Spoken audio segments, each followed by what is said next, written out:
අපි දැන් මේ අද ඉගෙන ගන්නේ මුදල් වල අපි කාසි ඉගෙන ගත්තා. අද ඉගෙන ගන්නේ නෝට්ටු. හරිද?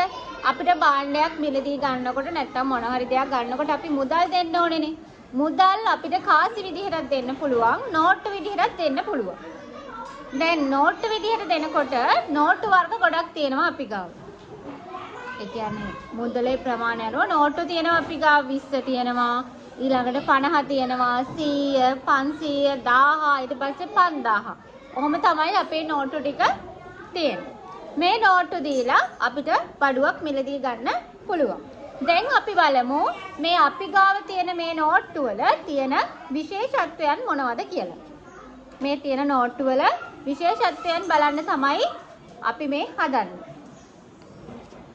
දැන් මුලින්ම අපි රුපියල් 20 නෝට්ටුවේ තියෙන විශේෂත්වයන් මොනවද කියලා තමයි බලන්නේ. හරිද? මම 20 නෝට්ටුවේ තියෙන විශේෂත්වයන් මෙන්න මේ විදිහටයි ඔයාලට කියලා දෙන්නේ. චුට්ටක් අහගන්නකෝ බලන්න. උට රට නැටුමෙට ගැට පෙර පදයකි නිල් ගල සමනල පඬුවන් බස්සකි අලුත් පරණ වූ කොළඹ බරායකි පැහැදම් පාටයි තකුමට විස්සකි. කවියෙන් තමයි මම මේ 20 කොලේ තියෙන විශේෂත්වයන් කිව්වේ. බලන්න මේ 20 කොලේ දිහා. මේ 20 කොලේ ප්‍රධාන වර්ණය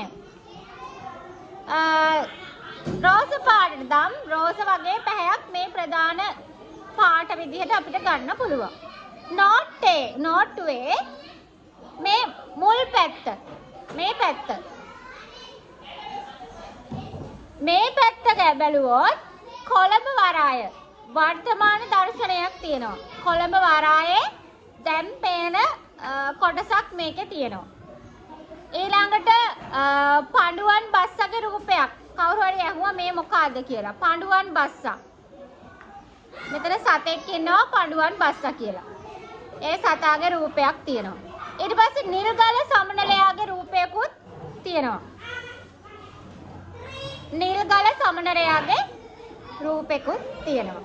ඊළඟට යන්න පිටිපස්සට. බලන්න පිටිපස්ස. කොලේ එහා පැත්ත. පිටිපස්ස. උඩරට නර්තන ශිල්පියෙක් සහ ජටබෙර වාදන ශිල්පියෙක් ඉන්නවා.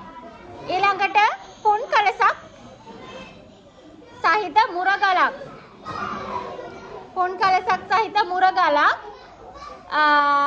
සහ තනි ලියවැලක් තියෙනවා. බලන්න මේවා තියෙනවද කියලා. පුන් කලසයි තනි ලියවැලකුයි මේ තියෙන්නේ. පුන් කලසයි තනි ලියවැලකුයි මුරගලකුයි තියෙනවා. ගැටබර වාදන ශිල්පියෙක් උඩරට නර්තන ශිල්පියෙක් ඉන්නවා. ඉතින් ඔය ටික තමයි 20 කොලේ තියෙන විශේෂත්වයන්. මේ 20 කොලේ තියෙන විශේෂත්වයන් මේවා තමයි.